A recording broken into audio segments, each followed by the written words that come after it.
Week 6 of the fantasy football season is already here, and it is a doozy. We've got a couple teams on bye, the Steelers and the Packers, and a lot of injuries. So to help us with those complicated start-sit decisions, we bring in Sports Illustrated senior fantasy analyst Michael Fabiano.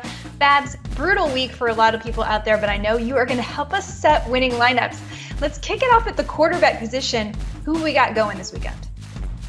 I'm going to start Joe Burrow, and I want you guys to thank me on X at Michael_Fabiano for reverse jinxing Joe Burrow back into life last week when he was my sit of the week at quarterback. And I did it just for that reason. He had a huge game against the Cardinals. The calf didn't look like a problem. He's got a really good matchup this week at home against the Seattle Seahawks.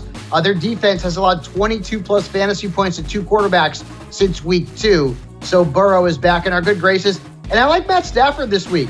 He's got his full complement of weapons now back. That Cooper Kupp is back in the offense, and he had a big game last week. So did Puka Nacua. This is a good matchup, too, against the Cardinals. They've allowed the third most fantasy points to quarterbacks based on passes alone. Stafford's not going to run much, so that's an important stat.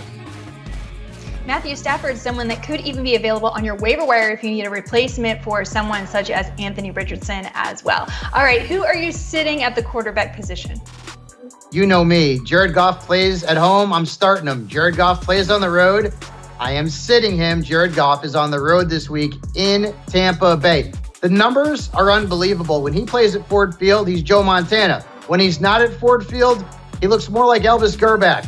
It's just not good. The numbers do not bode well from a fantasy perspective. 8 touchdown passes, averaging 11.7 fantasy points per game in road games dating back to last year. I'm also not playing Geno Smith, and Geno was really good last season. He was the QB5. It surprised the heck out of me, but he's not been great so far this season. The numbers have not been there. He's got a tough road matchup against the Cincinnati Bengals, got to travel mostly across the country, and Cincinnati has allowed an average of just 14 fantasy points per game to visiting quarterbacks. So that means they're pretty tough at the jungle. Let's talk running backs. Some pretty brutal news this morning for those who picked up Devon Achane off the waiver wire, and also those who had James Conner. It looks like tough sledding out there, Fabs, but give us some hope. Who can we start this week?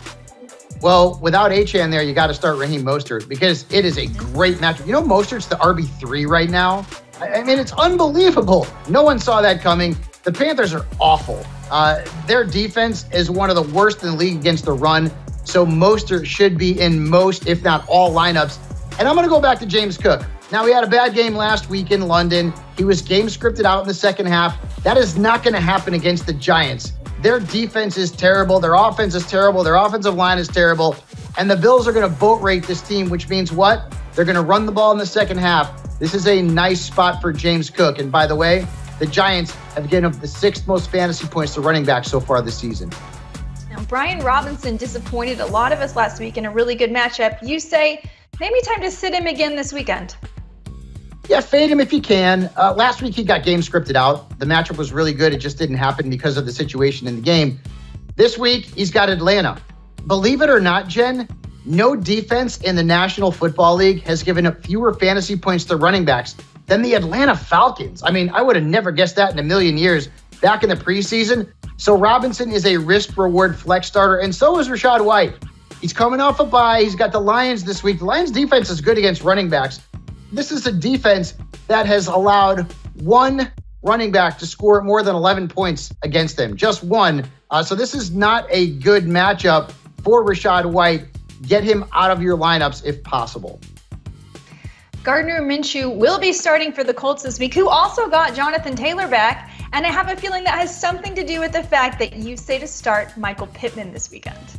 And I liked him last week, and the numbers kind of weren't there. It was more Josh Downs, but I'm going to go back to the well with Michael Pittman because I love the matchup against the Jacksonville Jaguars. I mean, this is a defense that's given up the 5th most fantasy points to perimeter receivers, and Pittman has scored 20-plus points against them in their last 3 meetings. So keep the faith in Michael Pittman. And then Jordan Addison, I mean, this guy might be a must start this week, Jen, because Justin Jefferson is out. He will miss at least the next 4 games.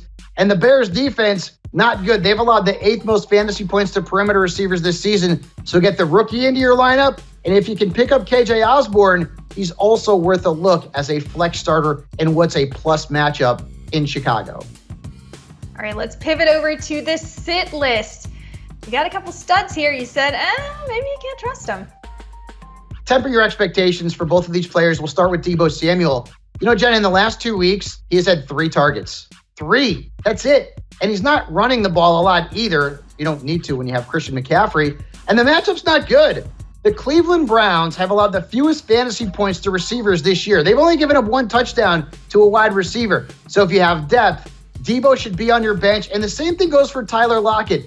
And I know Lockett at the end of every year, his numbers are really good. He's so inconsistent. And look at the numbers this year. Single-digit points in all but one of his first 4 games. And now he's got the Bengals, who have been very tough against perimeter receivers. Now, maybe they put him in the slot. Maybe he can have some success there. He is a risk-reward flex. Tyler Lockett has not gotten the job done for fantasy managers, at least to this point in the season.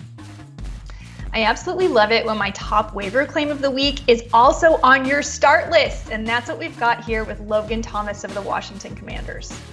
Maybe I'm chasing the points a little bit here because he had a huge game last week, but the matchup's right against Atlanta. I mean, look at their defense has allowed 4 tight ends to score more than 12 fantasy points, including Sam Laporta, who beat him for over 22.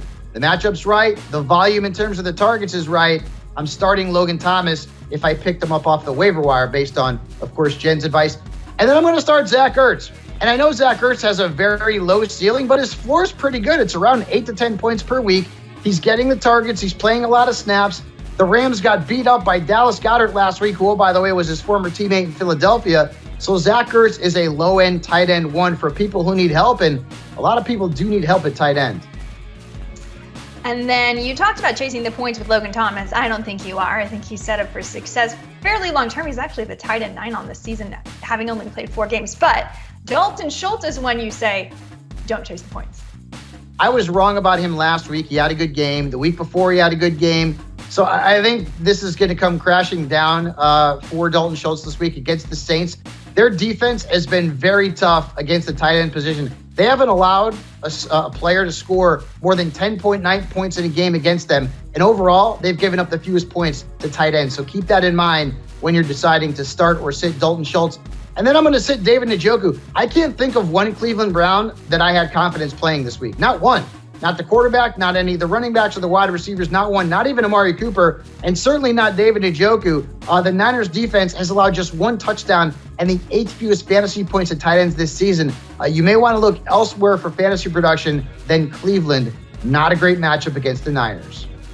Well, there you have it, folks. News is coming out constantly. We've got injuries, we've got updates, and that's why you should always check si.com/fantasy for Michael Fabiano's updated start sit list. It will be updated on a daily basis. Good luck. Go crush them this weekend.